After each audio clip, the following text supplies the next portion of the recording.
Kamu jangan jadi orang yang mudah diombang-ambingkan oleh orang sekeliling kamu. Yaitu kamu mengatakan jika orang baik ke saya akan baik, jika orang buruk ke saya juga akan membalas buruk. Itu namanya Anda didikte. Tapi berkomitmenlah kamu akan berbuat baik meskipun orang lain berbuat buruk. Di antara saran Al-Quran, Allah ngendikan kalau belajar atau mencari nasihat atau mencari kebaikan apa saja itu diistilahkan walau ala anfusikum awil walidaini wal aqrabin, meskipun ketentuan itu merugikan kamu. Jadi ketentuan apapun yang merugikan kita harus tetap kaji meskipun itu tidak menguntungkan kita. Karena banyak problem, mulai dulu sebenarnya problem itu orang yang wakam da'in yadda'i annahu da'a ilallah tapi hakikatnya yad'u ila nafsih. Jadi banyak da'i yang mengklaim dirinya mengajak ke Allah dan Rasul tapi sebetulnya hakikatnya mengajak ke kelompoknya sendiri. Saya ini termasuk kiai yang masih orisinil. Artinya orisinil gini, suatu saat atau kapan saja saya kok sudah tidak laku jadi kiai, asal Islam jalan tetap senang, karena nggak penting yang populer saya apa enggak itu tidak penting, yang penting agama ini tetap jalan. Sama negara ini harus jalan siapapun presidennya. Ya, ini penting saya utarakan karena perbedaan antara nafsu dan komitmen beragama itu tipis sekali. Sehingga dulu pernah ada cerita, ini bukti keadilan Rasulullah SAW. Pernah suatu saat Nabi itu ngaji, yang ngaji seperti ini. Terus ada pemuda dengan cueknya ngelewati masjid yang sedang dipakai Nabi ngaji. Singkat cerita semuanya ngomel ya, bergumam. Celaka betul pemuda itu, ada Nabi ngaji kok tidak ikut ya. Tapi Nabi secara besar hati ngendikan, ini ada di beberapa kitab di Fadhailul Kasbi, keutamaan kerja. Kata Nabi, pemuda itu mau mencangkul di lahannya. Jika dia mencari nafkah untuk keluarganya, untuk kebaikannya, maka itu bagian dari ajaranku. Jadi Nabi berbesar hati bahwa kerja seperti itu bagian dari ajarannya. Jadi tidak harus datang ke majelis ngaji. Dan bisa saja yang sedang hadir itu ya orang yang hindari istrinya minta belanja, dari ngaji terus benar dituntut belanja kan gitu. Mungkin anak-anak UMM yang kesini daripada tengok-tengok yang Malang bosan jalan-jalan ke Rembang gitu. Nah, jadi nggak mesti benar juga niatnya gitu. Jadi ya sama itu. Jadi kalau di dunia kiai yang masih orisinil itu nafsu itu benar-benar dilatih. Maka masyhur dalam cerita ada orang perang sama Ali radhiyallahu anhu. Ketika perang ini sangat semangat, tapi ketika orang itu meludahi dan Sayyidina Ali ini tersinggung karena diludahi, Sayyidina Ali langsung angkat tangan, sudah perangnya nggak usah diteruskan karena saya marah sama kamu sekarang demi nafsu karena kamu meludahi saya, padahal saya tadi motifnya demi Allah dan Rasul. Jadi sangat tipis bedanya kita emosi karena diri kita dan emosi karena Allah dan Rasul. Sehingga ketika diludahin ini terus beliau mikir jangan-jangan perang saya karena saya diludahi. Nah, yang hilang dari peradaban modern adalah Allah itu tidak begitu hadir di hati kita. Saya sering cerita di mana-mana, teks hadis itu sebenarnya berbunyi gini, ini hadis sahih. Mangka na yu'minu billahi wal yaumil akhir fal yukrim jarohu. Ada yang fal yukrim jarohu doifahu, ada yang fal yakul khairan aul yasmut. Siapa yang iman dengan Allah dan Rasul maka harus memuliakan tetangganya, memuliakan tamunya. Dulu itu ada seorang ulama dipanggil anak muda, dibully cara sekarang. Wahai kiai, datang ke rumah saya. Datang kiai itu. Setelah sampai ke rumah orang itu, silakan kiai kembali ke rumahnya, saya tidak butuh kiai. Kiai itu dengan riang kembali. Setelah di rumah dipanggil lagi, Pak Yai silakan datang ke rumah saya. Datang lagi, ya senyum-senyum kiainya santai. Wah nggak jadi butuh Pak Yai, silahkan kembali lagi. Sampai 3 kali. Oh itu kalau rektor digitukan marah itu, dosen marah. Kiainya santai, santai senyum-senyum rileks. Ketika ditanya kenapa Pak Yai tidak tersinggung, jawabannya unik. anak muda, saya ini senang sekali nuruti perintah Allah, disuruh menghormati tetangga, sehingga ketika Anda manggil ya saya datang, ketika Anda nyuruh pulang ya saya pulang, saya senang sekali nyenengkan tonggo, dan itu perintah Allah, jadi tidak ada hubungannya dengan kamu. Wah, pemudanya nangis minta dimaafin. Kalau kita kan enggak, kita ini dosen, kiai, mungkin kita doktor, mungkin kita profesor, tapi kita ini sering didikte oleh orang bodoh. Kalau orang bodoh itu jengkel, lo kita ya jengkel. Lo kamu jengkel, dijengkelkan orang bodoh itu namanya terdikte. Itu bodoh apa pinter? Oh, itu tidak pinter sama sekali. Kalau betul-betul kamu pinter, hanya bisa didikte oleh Allah Subhanahu wa Ta'ala. Jadi antara hukum Allah apa? Wa ahsin man asa'a ilaika, berbuatlah baik sama orang yang berbuat buruk sama Anda. Itu dikteannya Allah. Kalau dikteannya orang-orang bodoh kayak dimangkel ben mangkel, terus kamu mangkel, itu bodoh apa pinter? Nah, problem kita kekinian adalah hukum Allah apa? Wa ahsin man asa'a ilaika, berbuatlah baik sama orang yang berbuat buruk sama Anda. Itu dikteannya Allah. Kalau dikteannya orang-orang bodoh kayak dimangkel ben mangkel, terus kamu mangkel, itu bodoh apa pinter? Nah, problem kita kekinian adalah wong pinter, wong bodoh itu podo-podo bisa didikte oleh sekelilingnya. Sekaruan wataknya perempuan seperti itu, wataknya anak-anak seperti itu, kita didikte. Anak-anak jengkelin kita mangkel, berarti kita didikte oleh orang bodoh. Makanya agama itu unik, kadang ngendikan wa ahsin man asa'a ilaika, kadang wasil mangkoto aka, sambunglah orang yang memutus kamu. Karena dengan demikian kita hanya didikte oleh Allah Subhanahu wa Ta'ala, bukan didikte oleh hukum sosial. Cara Jawane nak ngapiki tangga sing apik akeh tunggale. Berbuat baik sama yang berbuat baik pada kita itu, mbok orang fasik ya seperti itu, maling ya seperti itu, sama. Tapi kalau berbuat baik sama orang yang berbuat jelek sama kamu itu baru luar biasa. Dan memang teksnya hadis wa ahsin man asa'a ilaika, berbuat baiklah sama orang berbuat buruk sama kamu. Jadi nggak boleh orang didikte. Makanya ngaji di sini diantaranya saya akan cerita dalam sebuah hadis sahih, dalam hadis hasan yang diriwayatkan Imam Tirmidzi, ada kalimat dari Rasulullah SAW. Dawe Nabi, la takunu imma'atan taquluna in ahsanan nasu ahsanna wa in dzalamu dzalamna walakin watti'u anfusakum in ahsanan nasu an tuhsinu wa in asa'u alla tazlimu. Kamu jangan jadi orang yang mudah diombang-ambingkan oleh orang sekeliling kamu, yaitu kamu mengatakan jika orang baik ke saya akan baik, jika orang buruk ke saya juga akan membalas buruk. Itu namanya Anda didikte. Tapi berkomitmenlah kamu akan berbuat baik meskipun orang lain berbuat buruk.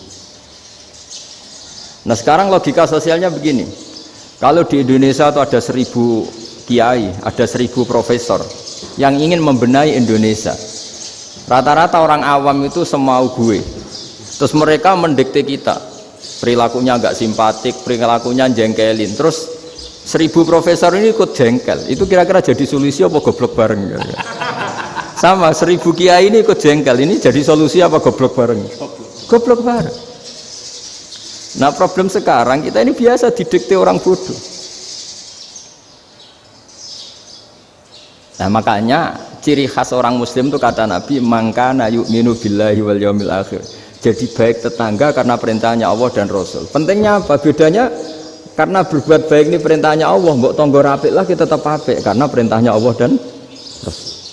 Begitu juga dengan hubungan dengan istri, dengan anak. Bojomu lagi cerewet lah ya tetap apik. Karena dengan cara itu kita hanya tunduk kepada Allah dan Rasul. Tapi kalau kamu, istri saya kalau baik ya saya baik, kalau enggak ya enggak, berarti Anda didikte oleh perilakunya dia. Itu latihan, ya kalau dalam bahasa pondok latihan jadi wali itu yang paling berat itu. Nabi itu kalau sama orang munafik itu sabarnya Masya Allah, padahal Nabi berso kalau orang itu orang munafik. Karena dengan cara seperti itu, bahwa kebaikan Nabi pada seseorang itu atas perintahnya Allah dan Rasul, bukan atas nama servis. Kalau Nabi hanya baik kepada Abu Bakar, itu mungkin orang bilang wis adune wong Abu Bakar baik sama Nabi. Tapi kalau Nabi baik sama orang munafik, Abdullah bin Ubay bin Salul, itu kalau nggak perintahnya Allah dan Rasul itu nggak bisa. Nah ini cobalah berlatih seperti itu sehingga kita tidak mudah didikte. Ya saya ulang lagi, nggak mudah apa? Didikte. Maka Di antara kebaikan Allah dan Rasul adalah bahkan orang dolim saja diberi jatah rahmat. Makanya tadi seperti mukadimah yang dibaca Pak Haris tadi, agama ini rahmatan lil alamin. Orang yang dolim saja dapat jatah apa? Rahmat, apalagi yang soleh. Nah kemudian yang perlu dicatat, kenapa kita menjadi enjoy dengan Islam? Islam itu adalah agama yang tidak didikte oleh materi. Jadi kalau Anda ingin makan enak, mungkin kalau pikiran kebanyakan orang, anak-anak muda yang milenial, yang gaul, ingin makan enak ya makan yang disukai. Misalnya sate atau bakso Malang atau apa. Kalau orang-orang yang jadi wali gak gitu cara berpikir. Ini yang masih orisinil. Ditanya, ini dunia baru kesulitan makanan, baru resesi. Cara makan enak gimana? Jawabannya lucu. Ya gampang, idamuhu alju. Idam itu lauk. Kalau kamu ingin makan lauknya paling enak apa? Alju. Kamu harus lapar banget. Sampai kalau puasa itu melihat tempe itu wah luar biasa. Tapi kalau kamu nggak puasa, air putih itu nggak menantang. Tapi kalau puasa, tempe air putih itu menarik dan Anda tetap lahap. Apa? Karena lauk terbaik adalah alju, yaitu lapar. Lah tapi kita ini enggak. Kita ini kayak orang bodoh. Kayak orang bodoh tadi, profesornya makan nyaman ya kalau sesuai selera. Nah, itu kan sama dengan anak-anak ABG. Anak ABG itu makan lahap ya kalau yang disukai. Lalu bedanya apa ABG sama profesor? Kalau cara berpikir masih sama kan itu. Kiainya juga gitu. Kiai makan enak kalau yang disukai, kalau enggak ada. Lalu bedanya apa kiai sama orang awam? Orang awam juga gitu, makan lahap ya kalau yang disukai. Nah ternyata perilaku kita ini yang pintar sama yang bodoh sama mas. Kalau kamu ingin berkasta lebih baik, itu cara makan enak itu apa? Idamuhu al-ju'. Lauk terbaik adalah karena kita sangat lapar. Makanya masyhur dalam cerita-cerita tarikh sirah nabawiyah, Nabi diberi hadiah, beberapa hadiah. Di antaranya ada yang diterima, ada yang enggak. Termasuk yang dikembalikan itu dokter. Ada seorang raja memberi hadiah Nabi dokter Tobit. Itu sama Nabi dikembalikan karena dokter ini sudah lama kumpul Nabi itu gak pernah sakit.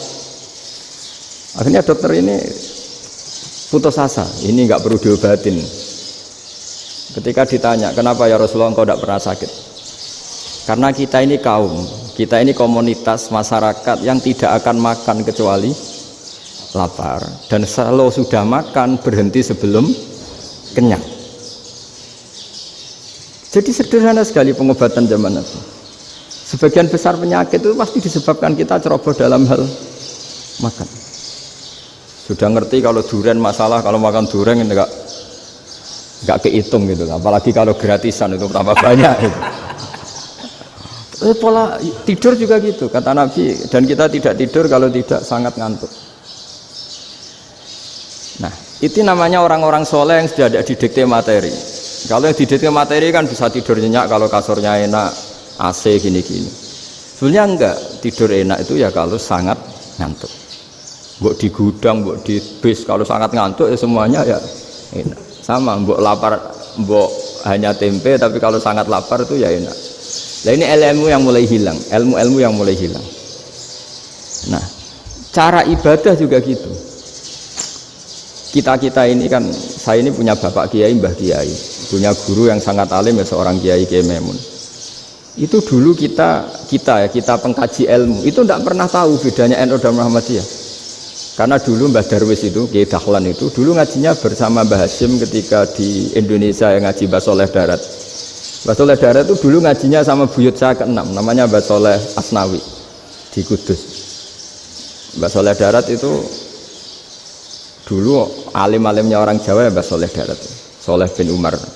Tempatnya di Semarang, tapi beliau itu sebenarnya orang Jepara yang dekat Kudus. Setelah di Mekah, Mbah Hasyim ini mondoknya, mulazimnya ke Syekh Mahfud Termas, tapi sesekali ke Syekh Khotib Minangkabau. Nah yang Mbah Ahmad Dahlan lebih sering ke Syekh Khotib Minangkabau, sesekali ke Mbah Mahfud. Singkat cerita, karena Syekh Khotib Minangkabau sudah modern ya, terlibat organisasi dunia. Pas itu beliau pengagum Muhammad Abduh, pengagum Rasid Ridho, sehingga bawaannya Mbah Dahlan itu lebih pergerakan karena beliau lebih ngidolakan Syekh Khotib. Nah Syekh Khotib sendiri sebenarnya orang Minangkabau. Jadi beliau namanya Muhammad saja sebenarnya. Jadi menantunya orang Arab. Oh itu dicibir mertuanya ini karena punya mantu orang Jawa, orang ndak Arab. Singkat cerita terus si mertuanya bilang gini, kamu jangan pernah bilang kalau orang Arab itu mansa kanal Arab, orang yang bertempat di Arab. Walakin mantakallama bi arabiyyin fasihin, tapi orang bisa ngomong Arab secara fasih. Singkat cerita, kalau kamu tidak percaya, nanti suatu saat menantu saya kalau Jumatan, tidak usah kamu kasih tahu, langsung suruh jadi khotib. Nggak usah kamu kasih tahu, sarannya nggak usah kamu kasih tahu. Kalau sekarang kan enggak. Kalau dosen mau jadi khotib kan mengumpulkan materi dulu. Lucunya di antara materinya itu dari TV, makanya jadi ribet kan khutbah sekarang. Kalau musim corona ya akan ngomong corona, musim apa yang ngomong apa. Jadi lagi-lagi didikte oleh media. Sebenarnya kalau ngomong kan sesuai kebutuhan umat, ini obatnya apa.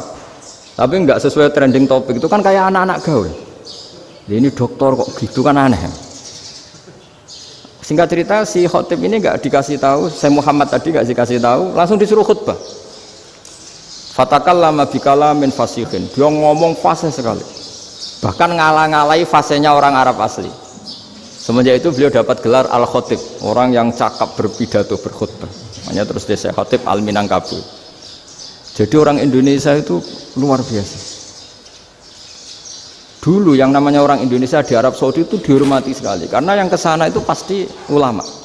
Sudah alim di Indonesia ke sana, termasuk Mbah Ahmad Dahlan, Mbah Hashim dulu karena sama-sama muridnya Mbah Soleh Darat. Lama-lama yang ke sana itu TKI TKW itu ya mulai agak dibully. Dulu Syekh Nawawi di antara ijtihad yang dihormati itu beliau mengkritik nyuwun sewu orang yang kan orang biasanya normalnya kan muji orang mati syahid. Hebat orang mati syahid itu hebat gini. Oke, kita sepakat orang mati syahid itu hebat. Tapi kata Imam Nawawi dengan syarat niatnya itu li'ila'i kalimatillah dan itu bawaan takdir.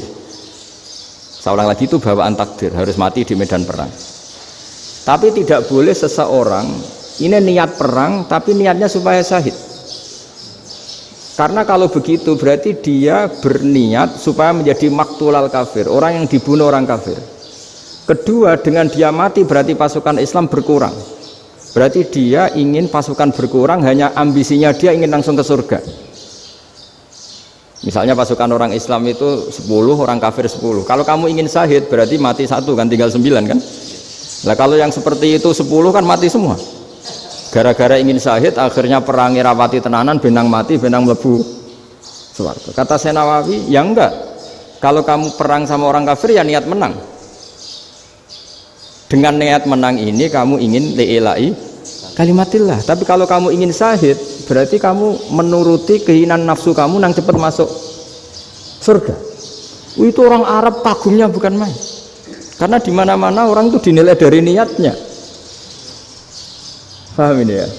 Tapi perang loh ya, dalam kondisi perang, bukan teroris. Perang itu artinya orang kafir yang ingin bunuh kita, itu perang namanya apa? Perang. Dulu orang cerita syahid itu hanya pokoknya syahid itu hebat, pokoknya syahid itu hebat. Syahid di medan perang itu hebat, pokoknya syahid di medan perang hebat. Tapi ketika Syekh Nawawi memberi penjelasan ilmiah, jika kamu perang ingin cepat mati, ingin cepat syahid, artinya ini untuk pemenuhan diri kamu, karena kamu bayangkan langsung masuk surga. Kamu lupa bahwa dengan kamu dibunuh, kekuatan Islam berkurang. Akhirnya beliau memberi penjelasan, syahid itu bagus, itu sebagai takdir. Hanya takdir itu kita perang yang ingin menang, tapi takdirnya mati. Jangan dibalik, oleh perang rapati tenanan, benang mati, namun lebu. Itu yang pertama, termasuk ulama yang pertama memberi penjelasan itu Syekh Nawawi. Akhirnya melahirkan kekaguman yang luar biasa dengan tafsir Munirnya itu. Terus beliau itu orang yang rileks kalau menjelaskan ilmu. Ini ya juga guru-gurunya Mbah Hashim, Mbah Guru sama Mbah Hashim, sama Mbah Ahmad Dahlan Syekh Nawawi itu. Jadi dulu yang alim di Arab itu ada Syekh Nawawi, ada Syekh Khotib Minangkabau, ada Syekh Bakir Jogja, ada Syekh Mahfud Termas. Itu orang Indonesia banyak sekali yang alim. Bahkan diantaranya yang dikagumi Al-Azhar itu juga orang Indonesia, nama Syekh Abdul Manan itu, mbahnya Syekh Mahfud Termas itu. Itu pertama ada duta besar Indonesia di Mesir, itu termasuk barokahnya Mbak Abdul Manan tadi, itu juga orang Indonesia. Jadi pemahaman ulama Indonesia itu khas, termasuk ketika memaknai apa? Syahid. Ketika memaknai apa? Syahid. Itu unik. Ketika Senawawi diuji dulu itu yang namanya ulama diuji dulu oleh 100 ulama. Jadi dulu ya ada kompetisi. Imam Bukhari diakui jadi ahli hadis itu diuji oleh mi'atu muhaddisin, 100 orang ahli hadis, sanad dibolak-balik, matanya dibolak-balik, tapi beliau tetap bisa mengembalikan proporsi sanad itu. Senawawi pernah diuji gini. Ayul afdol al ulama awe salatin. Keren mana ulama sama raja atau sama orang-orang kaya, sama penguasa? Ya keren ulama. Terus dibully sama orang. Tapi setahu saya banyak ulama yang antri di rumahnya raja, tapi saya tidak tahu melihat raja antri di rumahnya ulama. Kan kebanyakan kan mungkin ustadz atau kiai yang antri ngajukan proposal kan enggak. Nah, kalau raja kan enggak pati itu, malah enggak usah antri, kiainya sudah nyambut sebelum datang. Jawabannya lucu Senawawi itu, dan yang tanya itu langsung diem. Ya karena ulama itu tahu fungsinya uang, sehingga cara nyari sampai seperti itu. Sementara raja-raja itu tidak tahu fungsinya ilmu, makanya tidak pernah sowan ulama. Sehingga jadi ya dianggap enteng saja. Ulama kan tahu fungsinya uang, tahu untuk pondok, tahu masjid. Sementara raja tidak tahu fungsinya ilmu. Jadi itu khas Jawa ya. Khas Jawa, khas Indonesia. Apa-apa yang menurut orang banyak dengan tanda kutip itu buruk atau baik, itu orang Jawa menafsirkan tuh gampang saja. Sehingga semenjak itu Jawa itu dipandang betul. Saya punya kitab namanya Qadhayal Haji wal Umrah. Itu terbitan Hayatul Ulya Arab Saudi, milik Wahabi. Itu diantara fatwa yang dipakai untuk solusi muskilatul haji, problem-problem haji kekinian. Itu fatwanya syekh-syekh yang dari Indonesia. Termasuk Syekh Khotib Minangkabau, Syekh Nawawi Banten, Syekh Bakir Nur Jogja. Misalnya begini, dalam fatwa-fatwa yang menyulitkan kita ya, sampai sekarang jadi perdebatan. Ketika Safa dan Marwah itu dengan batas tertentu, saya ulang lagi dengan batas tertentu, mau tidak mau atas nama kebutuhan, itu kan butuh perluasan. Karena kalau naik turun itu mudah disepakati ulama. Jadi misalnya gini ya, saya punya tanah seluas ini. Pasti orang akan mengatakan sampai bawah ya tanah saya, sampai atas tanah saya. Itu mujma' alaih, itu disepakati. Sehingga Nabi ngendikan al-Ka'bah min tuhumil ardi ilas sama Ka'batun. Ka'bah sampai ujung bumi sampai ke aras semuanya Ka'bah. Sehingga tidak ada perdebatan ulama ketika Masjid Haram ditingkat, kemudian yang di atas sholat tetap dia menghadap Ka'bah. Tidak harus diluk melihat di bawah, enggak, karena Ka'bah sampai langit. Sama tanah Anda kamu tingkat sampai 10, enggak ada tetangga protes karena bawah sampai atas tanah Anda. Tapi kalau diperluas, tanah Anda kamu luaskan setengah meter saja atau 3 cm saja, iso geger bek tonggo. Karena di mana-mana batas itu ya tadi, kalau atas bawah miliknya, kalau samping enggak. Pertanyaannya, perluasan Mina itu ke samping. Perluasannya Matof yang Mas'ah itu juga ke samping. Geger kan ulama dunia. Bagaimana hukumnya Mina Jadid? Mina yang diperbarui atau Mina yang diperluas. Itu diantara rujukan baik yang membolehkan maupun yang menentang. Itu ya syekh-syekh Indonesia. Itu orisinal tuh. Saya punya kitab orisinal terbitan Hayatul Ulya, kira-kira ya kemenaknya Arab Saudi kalau di Indonesia itu. Itu yang dirujuk dawuh Syekh Nawawi, dawuh Syekh Khotib Minangkabau. Karena apa? Ada logika khas Jawa. Misalnya begini, meskipun saya tidak perlu fatwa Mina Jadid sah apa enggak, memang jadi perkhilafan ulama. Misalnya kampung ini dinamai Mina. Pertanyaannya gini, tanah yang di samping ini bisa milik Anda apa enggak? Ya bisa Gus kalau dibeli atau dihibahkan.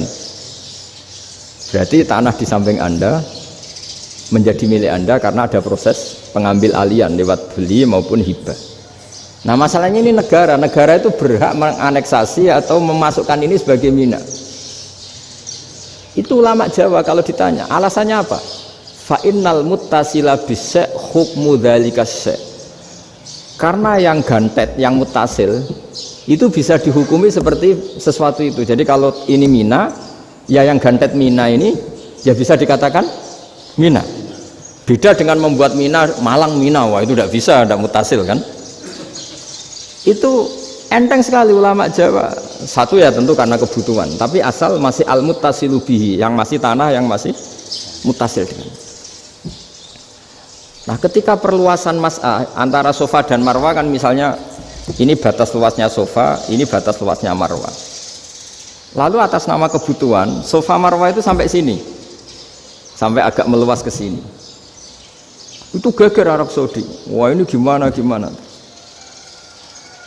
Padahal tawaf itu harus antara gunung Sofa dan gunung Marwah, sa'i itu ya. Tapi kalau istilah Quran memang tawaf sama-sama. Makanya apa? Inna Sofa al Marwata min sya'airillah faman hajjal baita wa i'tamara fala junaha alaihi ayyat tawafa bima. Jadi kalau istilah sa'i di Quran itu masih tawaf.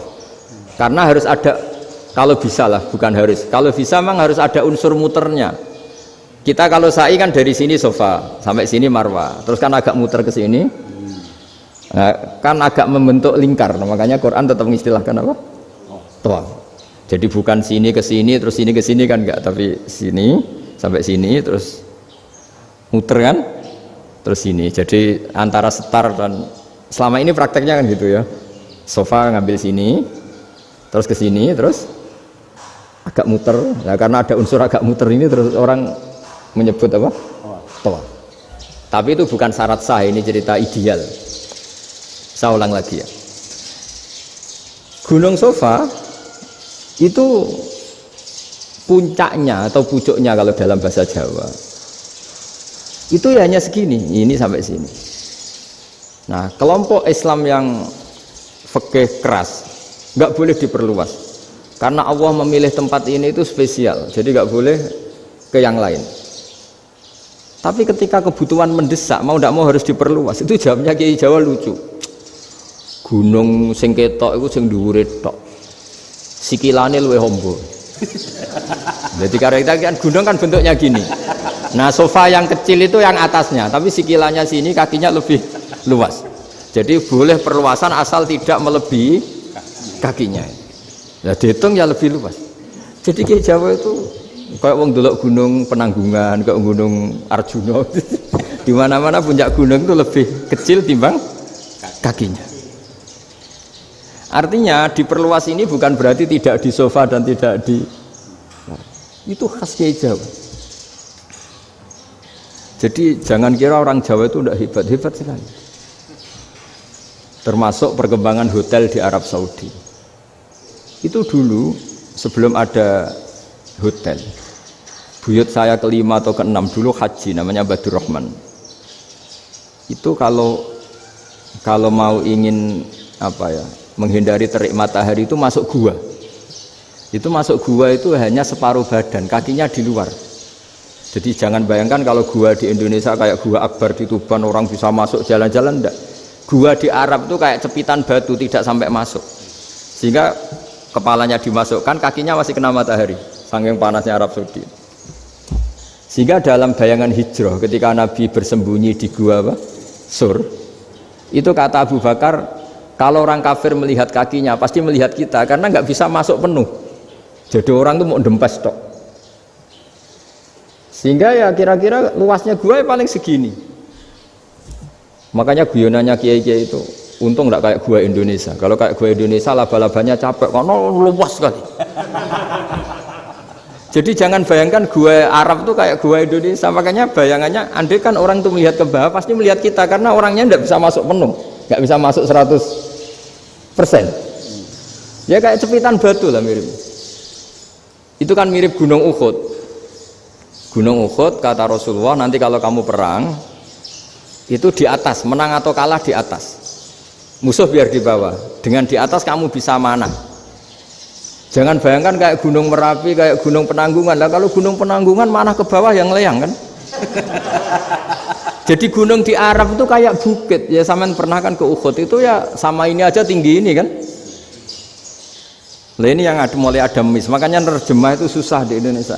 Karena jabal itu udah harus tinggi. Kalau tinggi nggak bisa manah dari atas ke bawah kan nggak ngefek kan.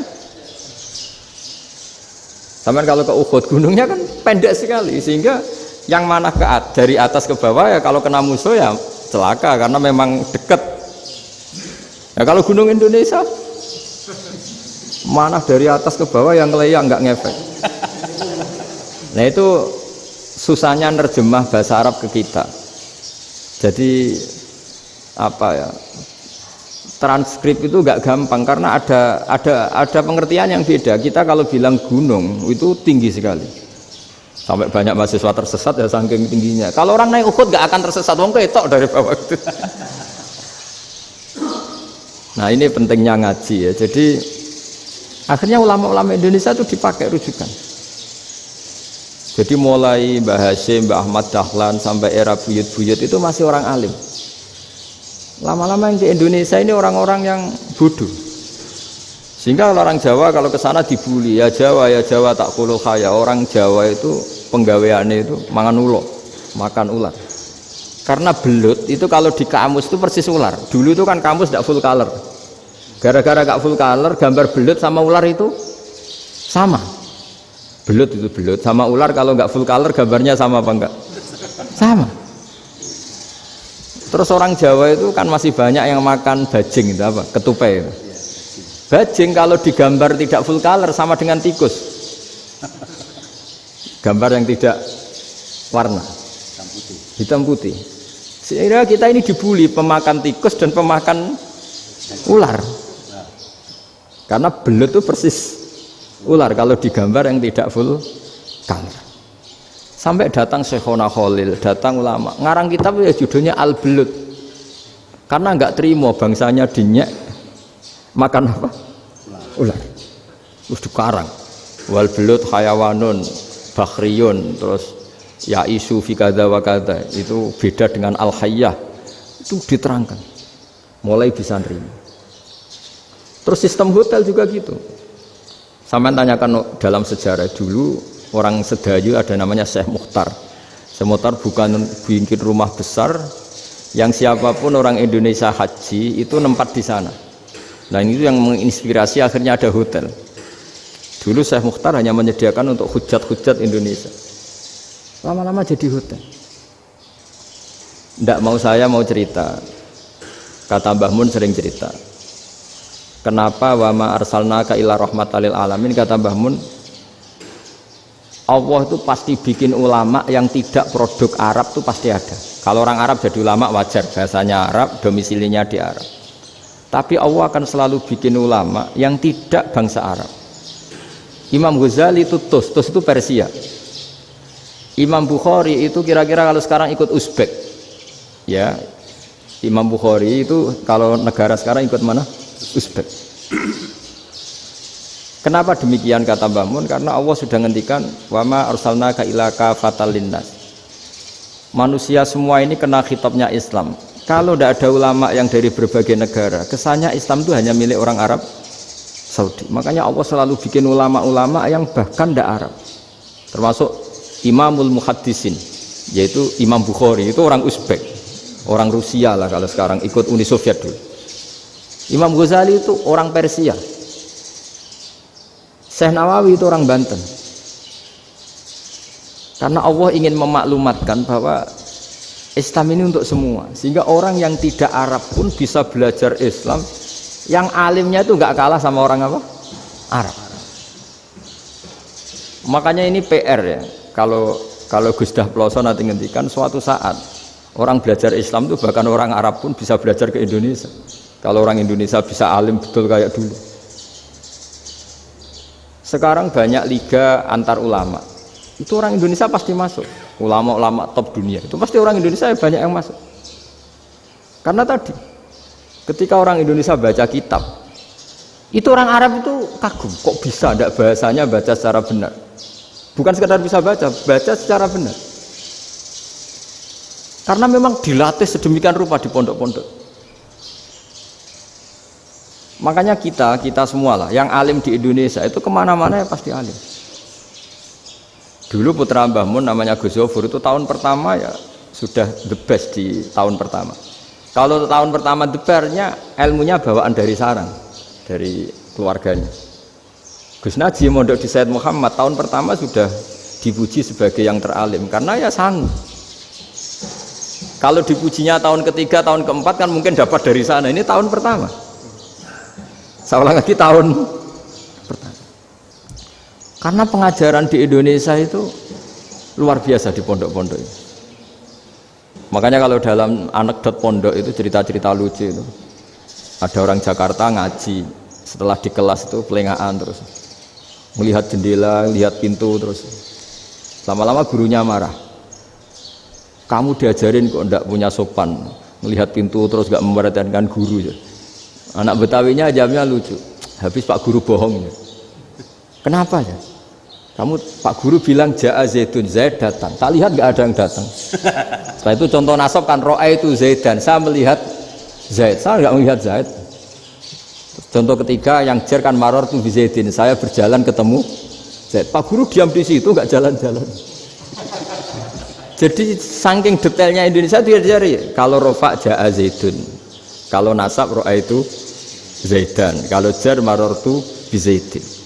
Nah si murid Betawi ini karena pertama sekolah ngiranya gurunya itu cerita Zaid datang, makanya dia lihat pintu terus mana katanya datang kok enggak datang-datang. Nah dengan latihan seperti itu kemungkinan orang Indonesia salah itu kecil karena memang dilatih betul. Saya ulang lagi karena memang dilatih betul sehingga ketika orang Indonesia ini yang cerita seorang wartawan. Ini kisah nyata, kalau ini tidak anekdot, kisah nyata. Ada wartawan internasional meliput Ramlah itu di Gaza, di Palestina. Wartawan Indonesia ini hanya bisa bahasa Inggris. Dijak ngomong bahasa Arab, terus dia bilang saya tidak bisa. Saya bisanya ngomong Inggris. Tapi apa yang terjadi setelah sholat, si Indonesia ini jadi imam pakai sholat jariah lagi. Baca bismillah benar, bismillahi jar karena mudhof ilaih. Terus ketika iktidal ya benar, Rabbana lakal hamdu mil'us samawati wa mil'ul ardi benar. Ketika tahiyat ya benar, at-tahiyatul mubarakatuh sholawat. Sama orang Arab ini diambungi. Orang Arab kalau senang orang itu dicium. Kamu tawaduk, sebenarnya kamu itu ahli bahasa Arab. Karena orang Indonesia sekali sholat itu nggak ada yang salah. Meskipun benarnya karena hafalan, tapi bagi yang ahli nahwu itu hebat. Misalnya kita kalau ngapalkan kan bismillahi, bismi jar karena ba, Allahi jar karena mudhof ilaih, ar-rahmani jar karena sifat, ar-rahimi karena sifat, alhamdu rofa karena mubtada, lillahi jar karena ada huruf jarli, robbi jar karena sifat. Sebetulnya tidak karena pinter tapi karena hafalan. Tapi orang Indonesia hebatnya itu benar terus. Rabbana lakal hamdu, ya kan, alhamdu rofa, terus mil'us samawati ya rofa karena sifat. Sehingga terus orang Indonesia kalau sholat di Timur Tengah itu dipuji karena makhrajnya ya benar, rofa nasabnya juga benar. Nah itu di negara lain tidak ada nggak Indonesia. Orang Cina itu sering bikin marah orang-orang Arab karena kalau dongo itu nggak fasih kayak orang Indonesia. Orang Indonesia kalau dongo ya Allahumma tohir qalbi. Orang Cina ini yang jadi guyon di Arab. Allahumma tahir kalbi gitu. Itu kan bedanya jauh. Itu orang Arab pertama membiarin, lama-lama kalbun entak gitu. Maksudnya asu-asumu gitu. Karena dia bilangnya qaf itu kaf. Jadi kalau Allahumma do Allah tohir, kalau aturi nyucekno panjenengan kalbi ing asu ingsun kan. Tapi kalau qalbi itu ati ingsun, tapi kalau kalbi anjing ingsun. Bedanya qaf sama kaf. Ana orang-orang ya kalbun entak. Asu-asumu maksudnya kan. Tapi padahal orang Cina itu paling dilihat teksnya ya pakai qaf. Orang Indonesia enggak, mulai kecil dilatih sak fase-fase. Sampai ya sulit betul latihan Fatihah itu. Kalau di Kudus malah sampai 3 bulan Fatihah. Sampai at-tahiyyatu, kurang lagi, kurang bersih. At-tahiyyat sampai gitu. Sampai ada cerita itu orang dipanggil maftuhin itu gak melengak, harus maftuhin. Baru melengak. Tapi barokahnya itu orang Indonesia kalau dongo memang benar-benar Allahumma tahhir qalbi. Ya Allah sucikan hati kami, bukan tahhir kalbi. Karena sekali jadi kaf itu maknanya anjing saya, ya Allah sucikan anjing. Jadi ini orang Indonesia. Jadi kata Mbah Mun, dawe Mbah Mun, illaka fatal linnas, bahwa agama ini milik semuanya. Itu diantara bukti Allah menghendaki atau mendesain Islam seperti ini, orang yang belajar di Indonesia itu pengetahuannya Islam, pengetahuannya tentang Islam itu tidak kalah sama yang belajar di Al-Azhar, sama yang belajar di Arab Saudi. Makanya ini PR-nya UMM, PR-nya IAIN, PR-nya UIN. Bisa enggak sealim mereka dalam bahasa Arab? Nah, bahasa Arabnya man anta, ana zaidun. Jangan sampai, karena kita di sana ini kadung dibully. Orang Arab tuh kalau bully kita, sampai tak kasih cerita. Oh, itu ngawurnya Masya Allah. Kata dia, ada anak orang Indonesia haji. Si anaknya orang Indonesia yang dijotos sama anaknya orang Arab. Dijotos, dipukul. Singkat cerita terus si orang Indonesia nggak terima, anaknya yang orang Arab dipukul. Yang balas bapaknya. Orang Arab tanya, lima ada dorobta ibni, kenapa kamu mukul anak saya? Itu orang Indonesia bahasa, wah aku biasa. Jadi hanya bilang gitu. Artinya anak saya dihada ya maka tak ada. Bahasa Arabnya gitu. Anak saya dipukul maka saya balas mukul. Itu orang Arab mantuk-mantuk, oh gitu. Paham? Suatu saat ada orang Indonesia itu sama orang Arab itu dilus-lus itu ya digini-giniin. Karena dia latihan bahasa Indonesia, latihan bahasa Arabnya itu masih mufrodat. Jadi kalau ngartikan yadun itu tangan, saro itu jalan. Jadi kalau jalan ya saro-saro.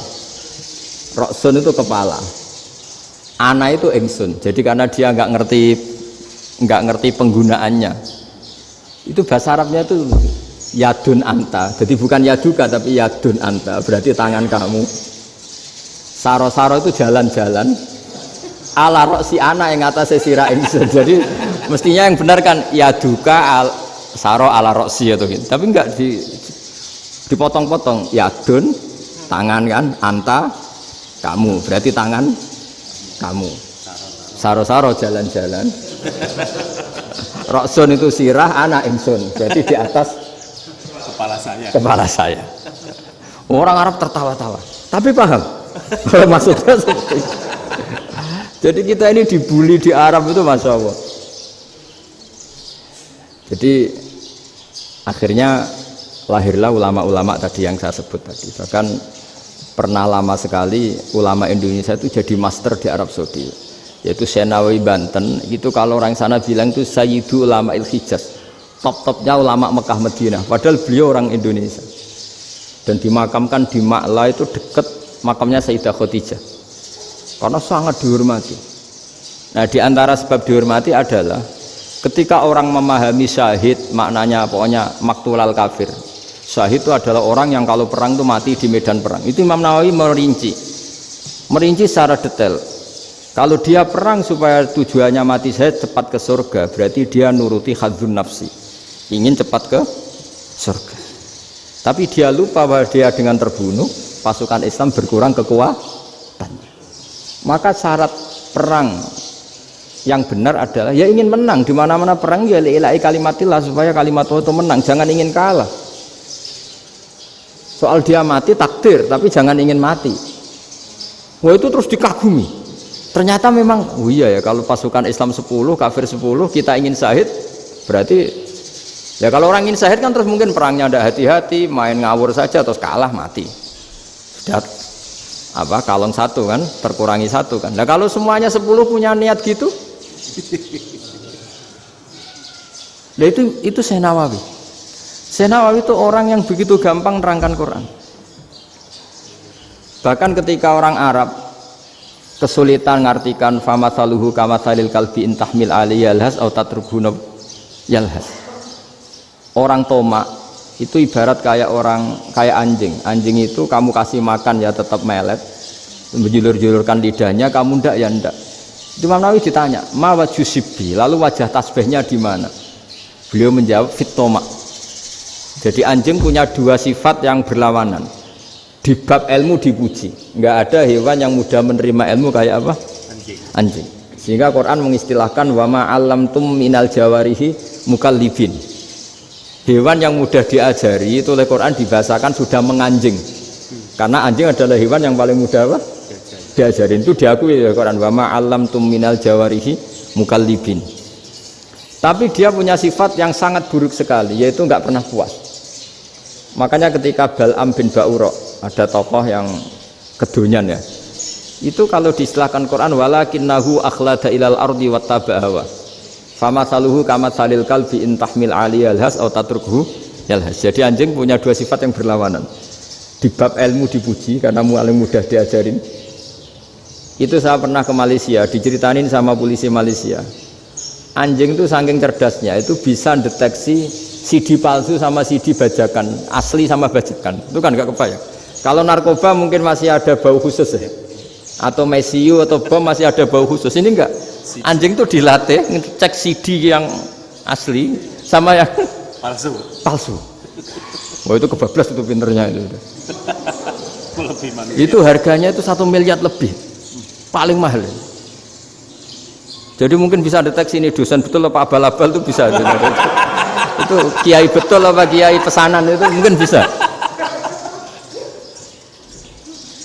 Itu saya punya kitab namanya Al-Hayawanul Kubro. Itu cerita prestasi-prestasi hewan. Itu yang berkuras-kuras sampai berjilid-jilid. Itu ya cerita anjing. Nggak ada hewan sebaik anjing.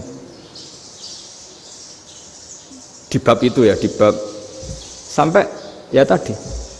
Ada anjing yang sangat loyal sama majikannya. Loyalnya Masya Allah, sopannya Masya Allah. Anjing itu mbok lama berbakti sama sampean, nggak mau tidur di ruang tidurnya sampean, dia tetap tidur di luar. Corong Jawa nggak ngelama. Suatu saat si raja ini minum, wisata minum. Pas mau minum diterjang sama anjingnya sampai tumpah. Kecewanya raja ini itu karena selama ini anjingnya sopan sekali.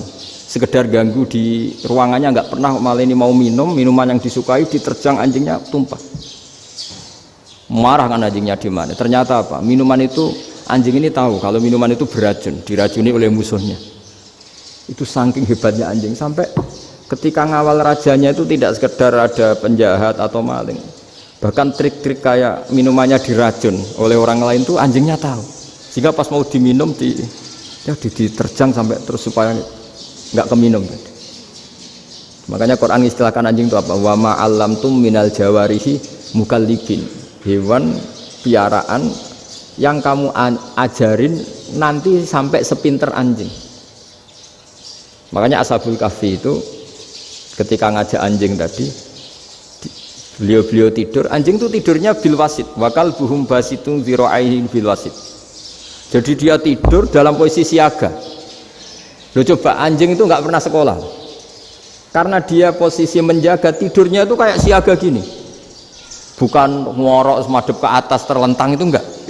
Andai kan dia tidur terlentang itu kan yang mau mengganggu kan, wah asune turu, itu enggak. Dia tidur posisi siaga, makanya disebut lawit tolak ta'alaihim lawalaita minhum firaron. Kalau kamu melihat anjing itu pasti lari, karena dia posisi siap merekam. Jadi tidur tapi posisi siap merekam. Jadi matanya tetap terbelalak kayak siaga. Padahal itu enggak diperintah, ya dia memang punya nalar untuk itu. Ini disebut wa ma 'allamtum minal jawarihi mukallibin. Dan dalam teori modern juga gitu. Tapi dalam hukum Islam yang dianut mazhab Syafi'i itu anjing tetap najis. Ya sudah najis ya najis, tapi ada mazhab lain yang mengatakan tidak najis. Tapi tidak usah ngurmat anjing, geger nanti kalau rektor kampus punya anjing. Tapi ilmu itu bagus untuk kelangenan kadang. Andai kan tidak ada mazhab Malik, maka kita kesulitan menceritakan Ashabul Kahfi yang hewan piaraannya itu anjing. Tapi misalnya anjing disucikan, kita juga nanti susah menjelaskan hadis Nabi malaikat itu tidak masuk rumah yang di situ ada apa? Anjing.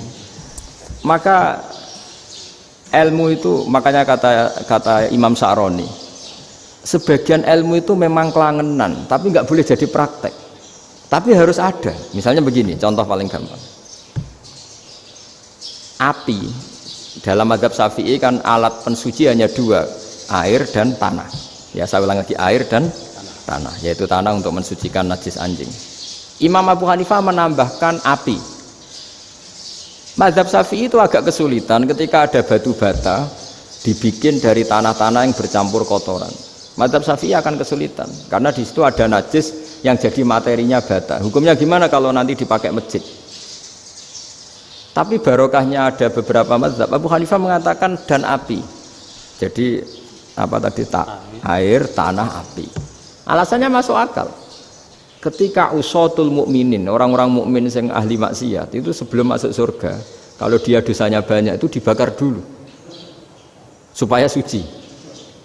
Emas itu untuk memisahkan dengan materi lain juga harus dibakar. Berarti api termasuk alat. Artinya gini, batu bata yang materinya dari tadi najis sekalipun ini menjadi suci karena ngalami pembakaran. Tapi kata Imam Sa'roni, ilmu ini hanya sebagai ilmu.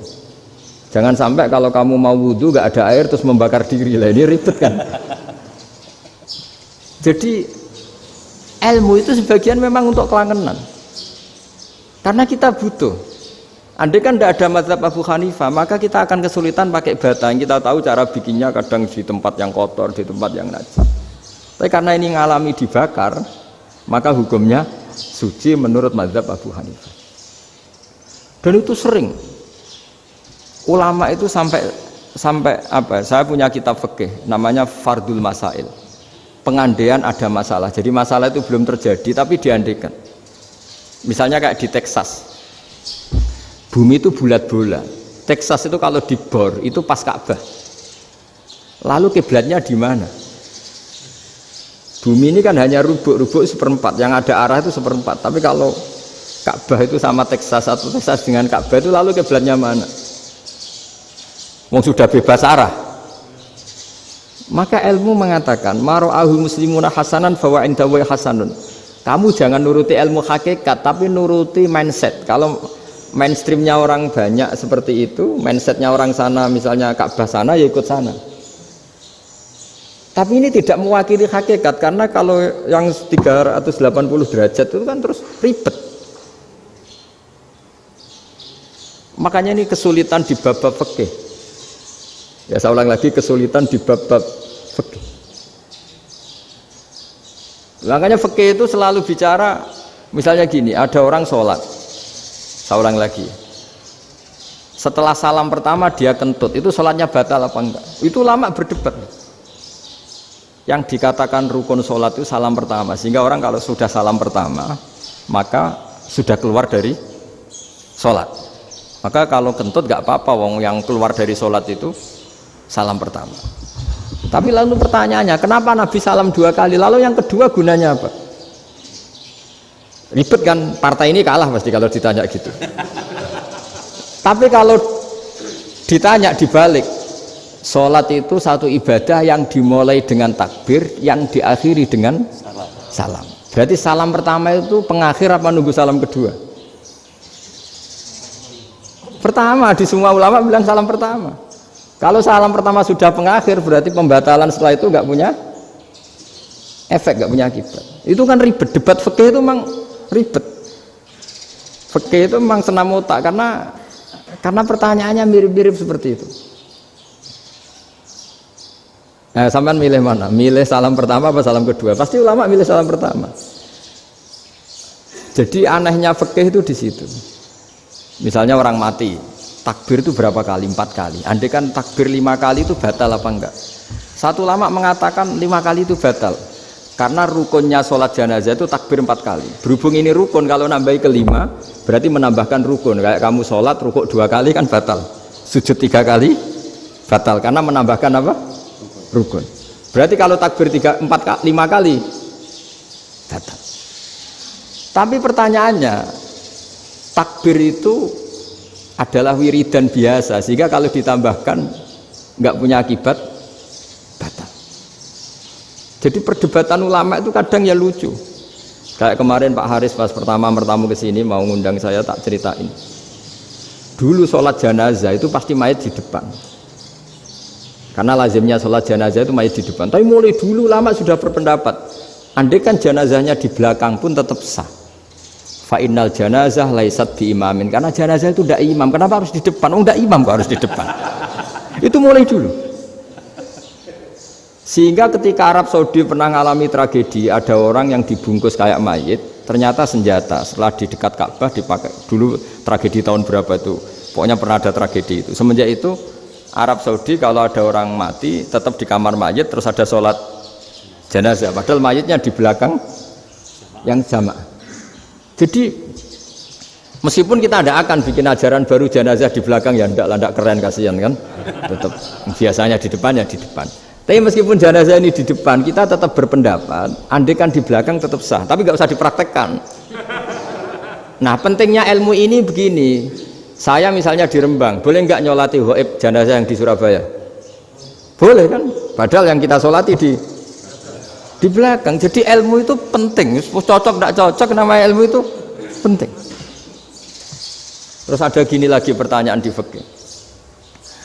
Memang saya sengaja akan ngaji fikih. Kalau ngaji intelektualitas orang Muhammadiyah juara lah. Tapi ini ngaji fikih. Ada orang sarongnya itu pas sampai lutut. Kalau berdiri lututnya tertutup. Tapi nanti kalau ruko agak jengking lututnya terbuka. Itu batalnya nunggu ruko apa mulai takbir sudah batal? Padahal pasti nanti batal kalau ruko ini. Itu ada ulama yang mengatakan ya batalnya nunggu ruko. Bagaimanapun terjadinya pembatalan waktu ruko. Ada ulama mengatakan yang enggak mulai awal sudah tidak sah itu karena pasti ngalami batal.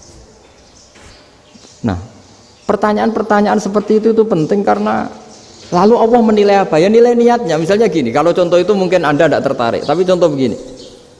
Kita mau operasi jam 10 siang.